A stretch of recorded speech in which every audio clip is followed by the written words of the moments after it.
Hey guys, and welcome back to Solo the Nightfall for week 26, half a year of Nightfalls, where we're back to Devils Lair, seeing a quite familiar setup, Arcburn, Lightswitch and Angry, probably the most difficult of the setups for Devils Lair that includes a burn. That being said, this is a welcome setup compared to the previous 2 weeks. The setup I'm using consists of Badger's CCL, Patience in Time, and Deviant Gravity, all arc weaponry. A legendary arc sniper would also be suitable if you wanted to use Thunderlord. Before you go in, be sure to grab the Eris bounty for Nightfall Majors, along with any other relevant bounties. If you're watching this on Tuesday, then there's the Complete a Strike Without Dying, I think 100 enemies without dying, and 10 Fallen Majors, so a lot to grab. So the first encounter is the one with the waves of enemies. Coming into this room, you'll be greeted by a variety of enemies. Things to watch out for are the Knight and the Wizard, along with the Vandals up top on the ledge in the back. Take them out first. Clean up everything at your own pace. Activate the alarm and then immediately run back the way that you came from. You're going to be hiding out here for the majority of the encounter. This first wave spawns a lot of Dregs and 2 Reaver Vandals from the center door, and 2 Reaver Captains, one from the left and one from the right door. The one coming from the right you're going to want to just blow up as fast as possible. I use a flashbang and then some heavy. If you're quick enough at disposing of this Captain, you can very quickly turn around and take out Dregs as they come out of the door, but don't push too far forward, and this isn't 100% necessary to do. Whatever you end up doing, as soon as you need to fall back on defense, your next focus will be on the Captain and the 2 Vandals. The Captain is very teleport happy, so anytime it is threatened with death, or even if its shield just breaks, it'll run, so fast shots are ideal. The 2 Reaver Vandals will be on the left on the platform. Sniper shots will take them out quickly. Now, depending on how many Dregs you killed, you may be spawning another wave of Dregs from the center door. If you didn't kill any, go and pick them off one by one, running back to the original starting position every kill or every other kill. Keep an eye on your radar because that wave of Dregs will kill you if you're caught out in the open with no super.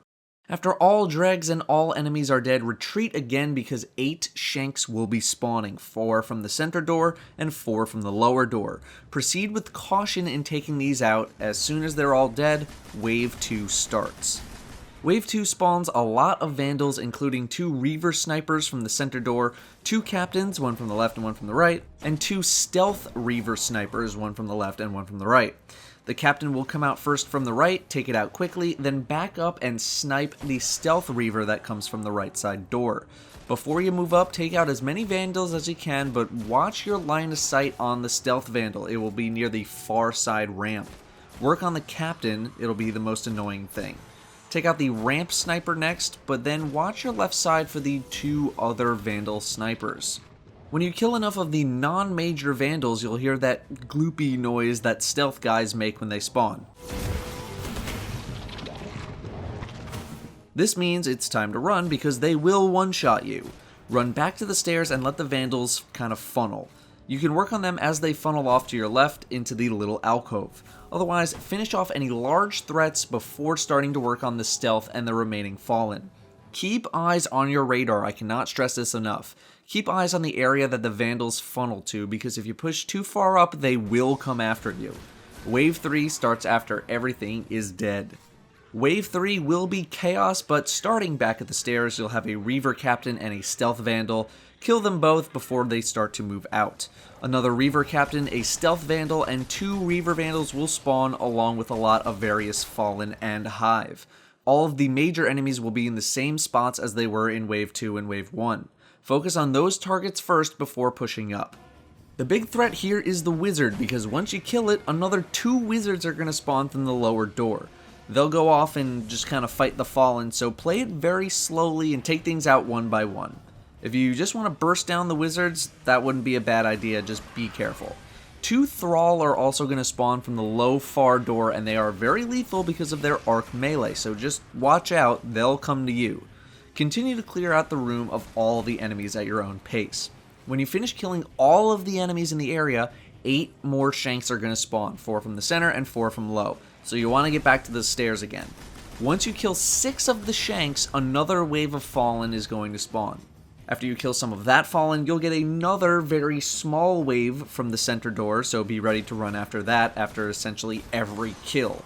After that really small wave, kill a couple of more things and then run because the final wave of enemies is going to spawn, and it is just a complete mess of stuff, but they'll all funnel off to the left or down by the ramp. Watch out for any dregs tossing up shock nades from down low as well that are super annoying. The boss is basically just a Reaver captain, so take your time taking out everything. When the boss dies, you'll be able to progress, but I highly recommend killing everything anyway for the ammo.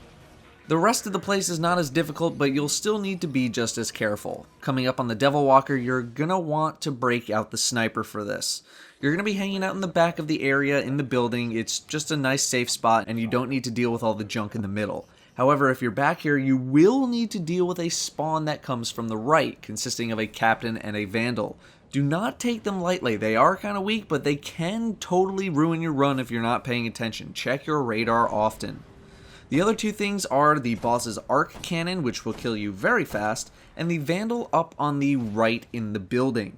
It'll hang out there, and you can only shoot it from a very certain area, or if it kind of moves over to the left, but if you're far enough back, it shouldn't really shoot you, but just watch out for it. Otherwise, just snipe the walker from very far away. What I like doing is sniping each leg until they're weak enough to the point where I can just kill them in one shot. Then I just move to the next leg, and I repeat this until the front and middle legs are all one shots. Then I just go around shooting each leg and then the core when it is exposed. However, you can obviously handle this in whatever way that you want. When the boss dies, which should only take a couple of minutes, take your time moving up and killing everything. The only way that you die here is if you try to rush it. Play patiently. Sepix is our final encounter, and Sepix is not really a big deal. Exercise caution walking into the area, stay back, and kill all of the fallen except for one. Look around for ammo, do any final scavenging, then kill the final fallen to activate the fight. Now, I've been going down low to fight the boss instead of hiding in the stairwell to the left, and it's been working pretty well.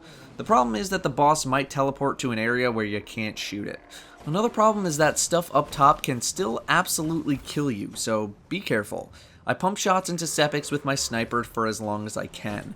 Very shortly into the fight, you're going to have Shanks spawn. They'll stay up top for the most part, but ones closer to the front can and will target you if you're down low. After another short time, you'll have a big wave of Reaver Dregs and Vandals spawn, and they can also absolutely shoot you from up top. I alternate between boss damage down low and killing Fallen up top, and I actually end up killing the entire wave of Reaver Fallen before going back to the boss, and in the process I scoop up a lot of ammo. The boss damage is not really a big threat here. The only time the boss is a threat is if it teleports right on top of you, in which case you are pretty screwed. When Sepix hits around 50% health, a dropship is going to come in and dump a ton of Fallen on you. The biggest thing that you need to look out for is the ship itself shooting you, because it'll kill you really quickly. When the Fallen are dropped off, any non-majors are going to go to the down low area, so if you're down there, be ready for them. Otherwise, just continue to work on the boss itself, shooting stuff up top as you need to. Use ammo packs if you have to. Once again, the only thing that will kill you is not being patient. This fight shouldn't take you very long though, maybe 5 to 10 minutes if you're going at a leisurely slow pace, which you should to ensure your success. Anyway guys, that is your Nightfall for week 26. Thank you very much for watching, and I will see you next time.